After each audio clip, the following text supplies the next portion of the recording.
And so we want to give you better skills at being able to understand the National Electrical Code. And that's what our fast track system is all about. It is a trademarked system that actually teaches you the National Electrical Code, not just gives you exam questions, not just tries to regurgitate the code.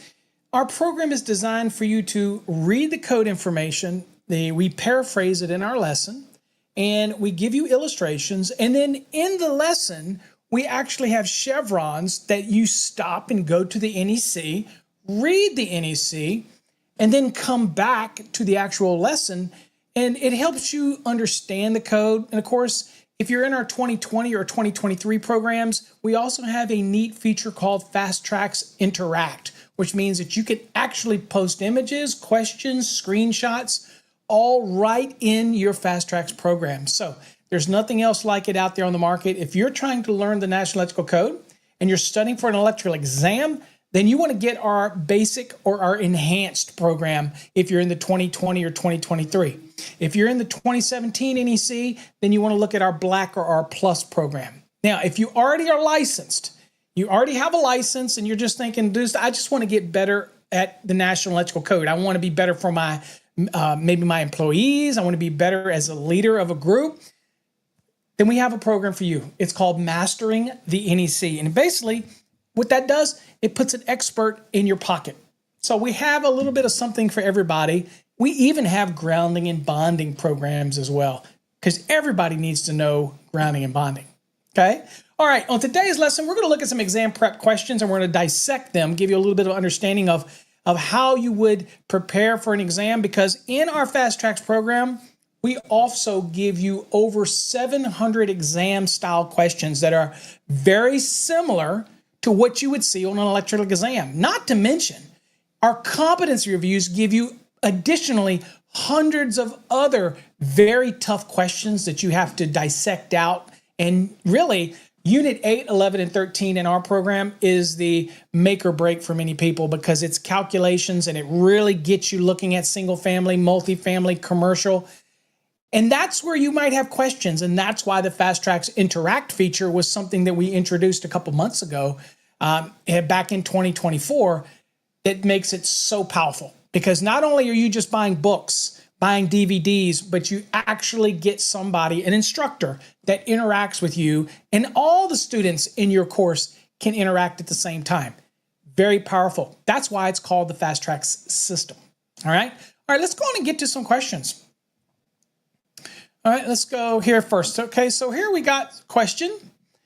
And here, let's see here. Let's go on and dissect this thing out and show you how you would do that. So the first question we have, it says, a lighting load for a 12,000 square foot apartment building.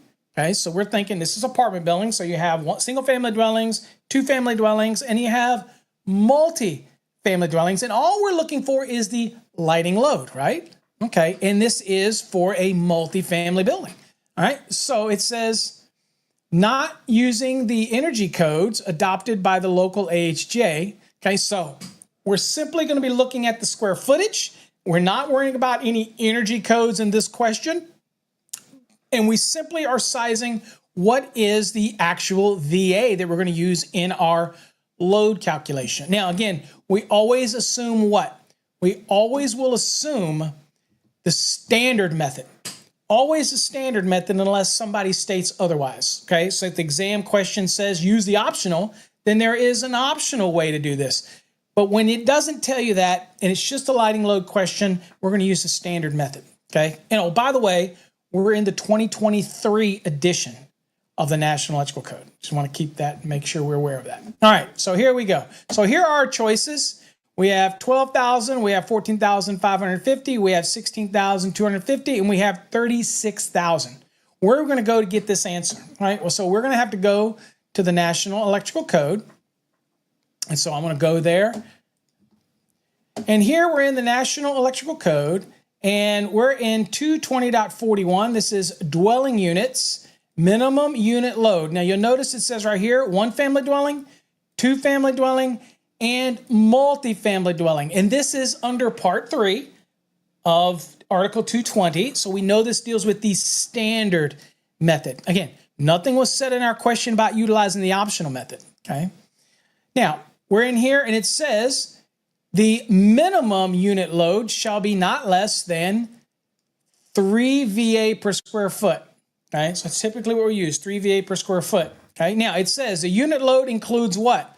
The lighting and receptacle. This is the general use receptacle outlet application, but our question just wanted to know what was the general lighting, okay?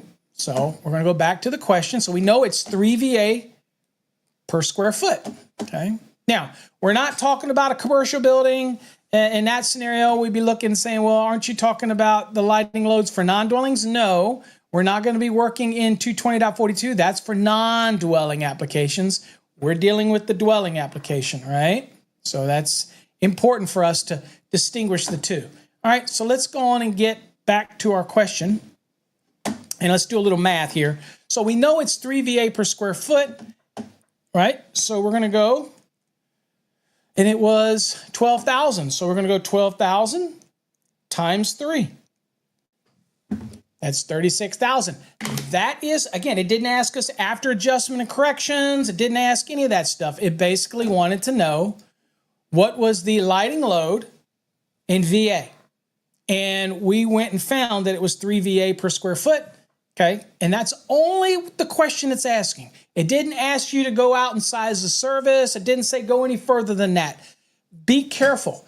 Only answer what they ask you. Okay, so in this case down here, there you go, 36. And code reference, as you can see, 220.41. So in our program, not only do we give you the reference again, and some things might be electrical theory, and you should have learned that as you work through the trade, practical stuff, because we're focusing on teaching you what's in the NEC. And theory is pretty much not an NEC thing. That's something you should learn in the field. Okay. All right, let's go to the next one. All right. So the next question that we have, it says, is a blank AWG conductor is the minimum size conductor permitted in a cable bus. Okay, so again, on the exam, you should be using your index. Your index, you go look and see if there's anything in the index for cable bus, okay? Or, you know that's a type of wiring method. You could go to the beginning of the NEC and look at the table of contents and find out, okay, what article is dealing with that, okay? And you might see that there is a specific article that deals with cable bus. And I can tell you, one of the things that you need to get used to is the fact that when you can identify that an article is fairly small, it's easier to use a technique that we call bold scanning. And that is where once I've done your study, you're in a structured program like ours, and you realize that the article's not very big, then you want to go to that article and start bold scanning. And in this case, we're looking for minimum size conductors because that's what the question asks. And it also gives us some sizes in the actual question, right? So it's telling us a 1 gauge, it's telling us a 1/0, a 2, a 2/0. So we've got some sizes here that it is giving us. Okay, so we can use all of this together when we bold scan, right? So we're gonna go to the NEC, and again, I will tell you, we do not have the index because a link, is what we're using, does not give us the index. So you could go to the index and look under for cable bus, things like that. But we're going to use the table of contents. And if you go to the table of contents, you go down and you into chapter 3, you'll notice that when you get down to 370, it says what? Cable bus. So you're going to click on that, and that's where you're going to go. Now we're going to bold scan it because I can tell you cable bus is not a big article. So what are we looking for is minimum conductor sizing, and we're using all of the sizes that we saw in the question. So we bold scan, and that's where you go and look and see that has nothing to do with it. That has nothing to do with the question. It has nothing to do with the conductor sizing, okay? But I see in here sizes in here. Okay, we see one right here. It says A2, and we see 1/0. Remember, we use the sizes, but that is sizes, okay? And we see B not smaller than, okay? No case B smaller than. All those are minimum rules, okay? And as you can see, I just want to show you that it's not a very big article. So we'll just kind of scroll down and boom. And then once you get to construction specifications, that's pretty much outside of what we're looking at. So as you can see, that's it. Maybe a page and a half in your code book. But as you're bold scanning or getting used to that bold scanning technique, I want you to get used to index searching, looking for target words or keywords in the question that tells you kind of where to go. And it's not going to always be so easy, right? Not as easy as, oh, cable bus. I'm just going to go to the index and look for cable bus. It may be more difficult than that. That's why we do structured training, because we're going to teach you these things. You're going to move in and out of the code book. And some things you're just going to look at it and go, dude, that's Article 370. Article 370 is very small. I'm going to go there rather than try to hunt through the index, that type of thing. Now, if you aren't practicing your different articles and getting used to the articles so you can rattle them off, 230 for services, 225 for outdoor branch and feeders, 215 for feeders, 210 for branch circuits, 240 for overcurrent protected device. If you're not doing 430 for motors, things like that, 550 mobile homes, manufactured homes, if you're not looking for things like that, you need to get familiar with the articles. And so that in an exam, but also out in the field, when you do need to go to your code book, it all comes to you. So again, in our program, also what you get is you will also get flashcards built into the extra bundle. It's in the very last module of our program. We do give you flashcards and things like that. So don't worry. We give you all the tools to be successful. But look, that should not stop you from creating your own flashcards. Go out to the dollar store, Dollar Tree, whatever, and buy you some index cards. Take your index cards and write on one side the article, on the other side what the article is. Practice them over and over again. Flashcards, have your wife do it, your kids test you, that type of thing.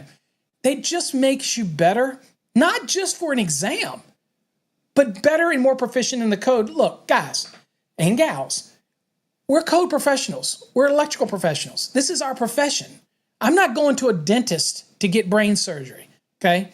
We are specialists in what we do. We're only on this rock a short amount of time. You should be wanting to get more knowledge, to be that go-to person in your company. Or if you're the leader or the owner, you want to have that command over the NEC that your guys and gals come to you for this advice, and you should be willing to give it because that's a leadership moment, right? Okay, I'm not doing this just to sell courses. I honestly have always believed, and I can put my proof in what I say, because I have proof of all the way back when I was 16 years old. While other kids were going summer school or going away for the summer, I was taking summer classes to learn the NEC. Yeah, it's 16 years old, all the way back in the 80s. So look, I'm telling you, I've done it. I preach it. It's not just about selling courses. It's a lifestyle. And you are a professional, like a lawyer, a doctor, a physician. You're an electrician. You shouldn't just go do work and just assume you're doing it right. You need to know that you're doing it right. Everything you do is based on the National Electrical Code. Everything you do is based on a minimum safety standard, okay? Okay, enough of the preaching. I'll get you back to the lesson, okay? So when we go back to the NEC here, all right, and we're at the buses. And again, as you can see, we bold scan it down. And of course, you see conductor size. And then you see that it is 1 gauge down here is the 1 aught, is the minimum size. All right, so let's get back to the question. And in the question, we're going to answer it 1 aught. And there you go. And there's your code reference right there. And that is 370.20A2. And that's where we were at. Okay, makes sense? All right, let's go do another one. Okay. The maximum size overcurrent protected device. I love that, folks, when they say maximum size overcurrent protected device. Think about this, because for this question, there's going to be a minimum and a maximum. This is going to be a great one for you. All right, it says the maximum size overcurrent protected device used to protect a water heater that is 240 volts and is rated 4,500 watts. Now, I know what you folks are thinking. You're thinking, not enough information here. Well, it didn't say anything about the gallons. So it didn't say it's 120 gallons or less. Didn't say anything about that. So we have minimum rules that we follow in 422.13, right? We have some minimum rules. But there are maximum rules as well, okay? And so let's see here. Let's move my screen, make sure my screen, yeah, it's working. Okay, so we have maximum rules we have to follow. So this is so important because I have people that'll look at that question and go, Paul, that question is not answerable. Of course it's answerable. It wants to know the maximum size over current protection. It doesn't want to know the minimum size. It want to know the maximum size, right? So let's go to the code book, right? So first things first, you know that a water heater is an appliance. 422 is the article that governs appliances, right? Now, you could go to the index and look under water heater, things like that, overcurrent protection. Those are all trigger words that you need to be doing as you're studying, going to the index, looking and see if any of these words in here help you find the answer or get you where you need to be, okay? And go back and forth into the index, okay? But as you start to learn in a structured program, you're going to learn, and we teach this lesson in our program, that this is obviously an appliance. And this is a maximum question, not a minimum question. Let me show you the difference, okay? All right, so let's go to the NEC. All right, so here's the NEC, and we're going to go back. So the first thing we'll go to is appliances. Okay, and we'll go here to, oops, sorry, brain fart. Yes, I said that on camera. So we'll go to appliances. So we're at 422 appliances. And more specifically, we're going to go down to the one we talked about earlier, which is storage type. Okay. Now, we did not say a word about storage type. We didn't say it was 120 gallons or not. But I do want you to know that this is a minimum rule, right? It says the branch circuit overcurrent protection and the conductors for fixed storage type water heaters that have a capacity of 120 gallons or less shall have an ampacity not less than 125%. That's the conductors and the overcurrent device. That's not less than. That's a minimum rule. Not less than. Could be more, but not less than. Okay? If you want to oversize it, go for it. You want to make it bigger conductors? Go for it. But it can't be less than. All right? What do we want to look at? Well, we want to look at 422.11. Again, specifically to overcurrent protection for appliances. We know the water heater is an appliance. So what we're going to do is we're going to come down here and we're looking at E. E is for a single non-motor operated appliance. That's a water heater. Okay, so this is a maximum rule versus what we just saw was the minimum rule. Plus, we have nothing in the question about 120 gallons. So again, all these things to try to lead you away from what the answer should be. All right, so first thing is, it says if the branch circuit supplies a single non-motor operated appliance, it does, the rating of the overcurrent protection shall comply with the following. So the question was about overcurrent protection. Okay, it says number one, not exceed the overcurrent protection rating marked on the appliance. Ours was not marked. All it gave us was 4,500 watts, and it gave us the voltage. Okay, so we can do real quick a little math. So we had 4,500 watts. Here's a calculator, right? And I'm going to divide that by 240. And that was 18.75. Okay, so that's our amps for that 4,500. Now, we're not doing the application for the 120 gallon or less where you do it 125%. That's not part of this question. So stay with me. Not part of the question. Focus. All right, so it's not marked on there. We're given the values in voltage and we're given the values in wattage. So obviously the amps, the rating is not marked on it. Number two, not exceeding 20 amperes if the overcurrent protection rating is not marked, okay? And the appliance is rated 13.3 amps or less, okay? So it can't, the overcurrent can exceed 20 amperes if the overcurrent protection rating is not marked and the appliance does not exceed 13.3 amps. Well, guess what? We already know ours was what? 18.75. So we're exceeding the 13.3 amps. So we're going down to item number 3.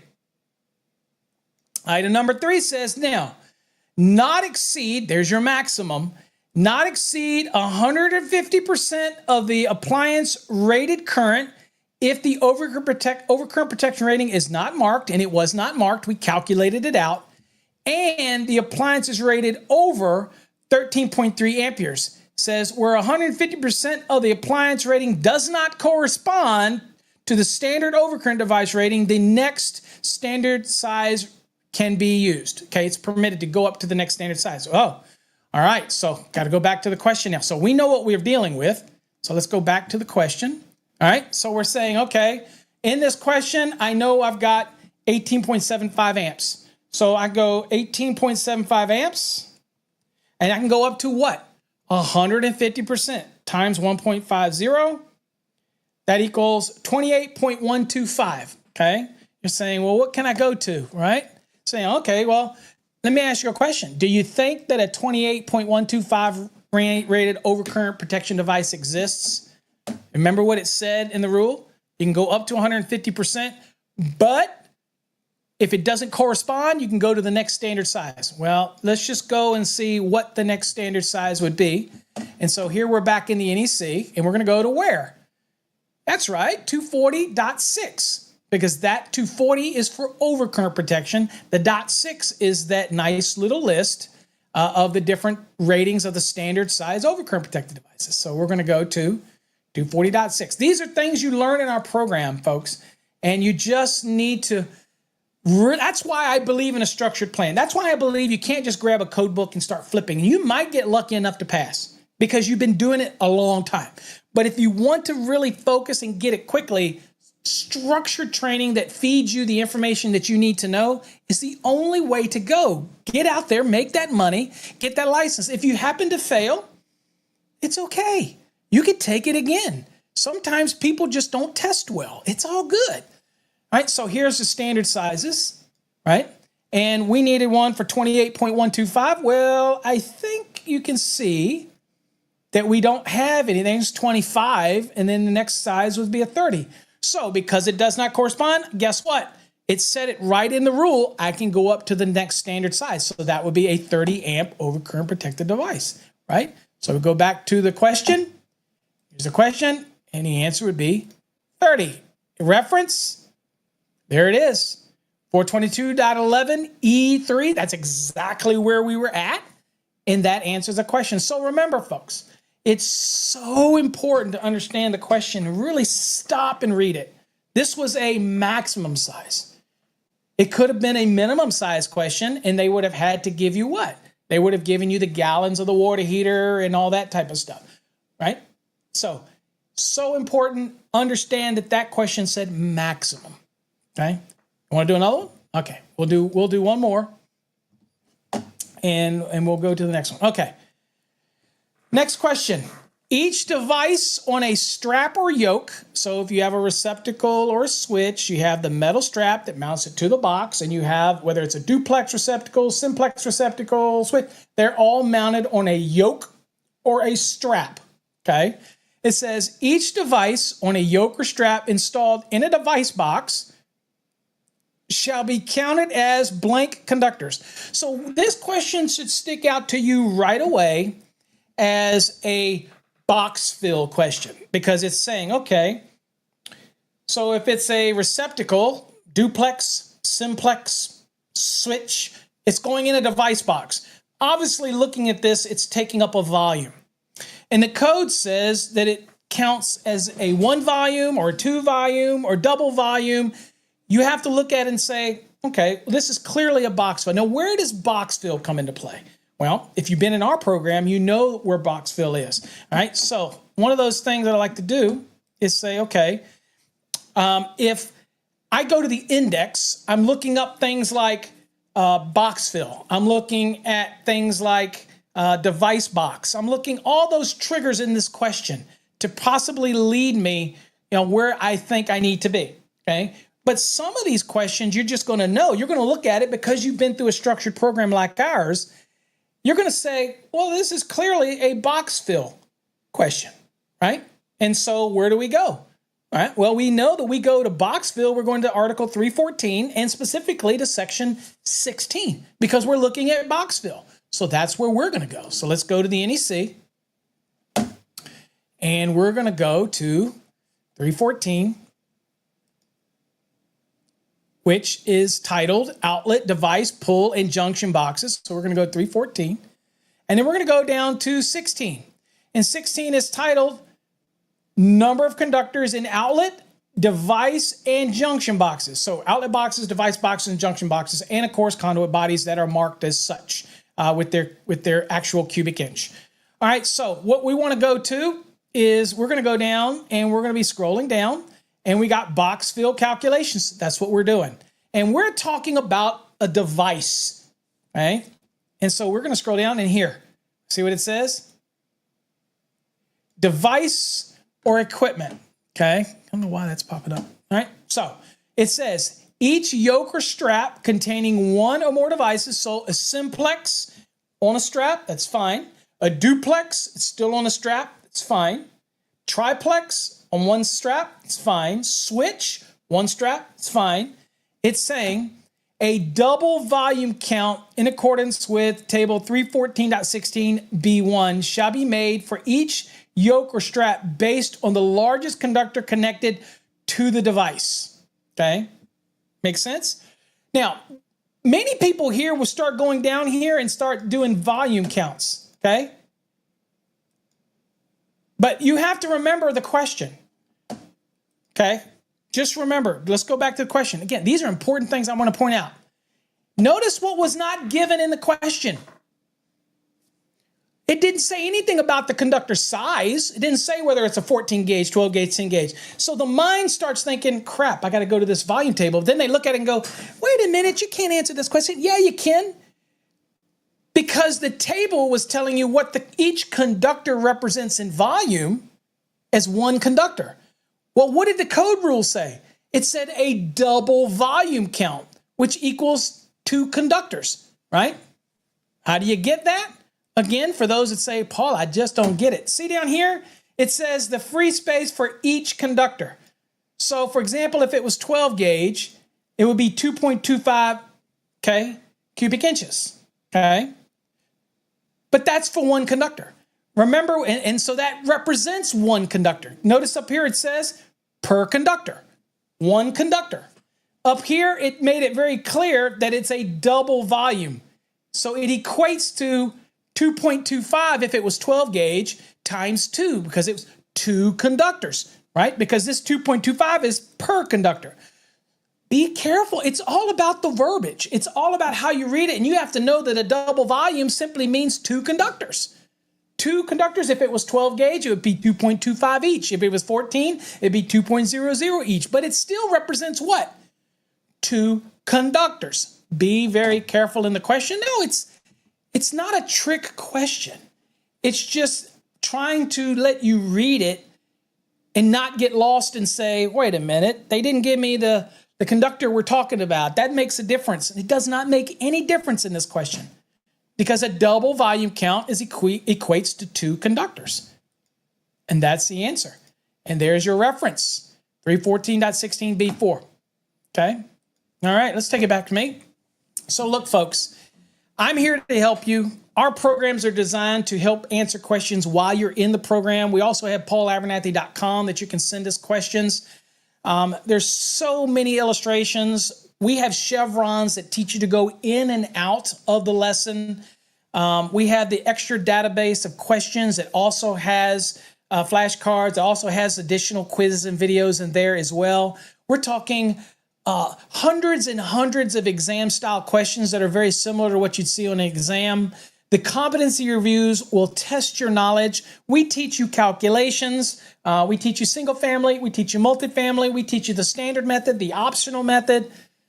There is nothing else out there that is as comprehensive as what we do here in the Fast Tracks program. So if you're interested in it, you see it scrolling across the bottom, go to fasttracksystem.com. We'd love to have you in the family. We also have a live feature that you can ask us questions. We have people standing by to answer questions about our courses. If you're interested, check it out, folks. We appreciate you watching this video, and we'll catch you on the next one.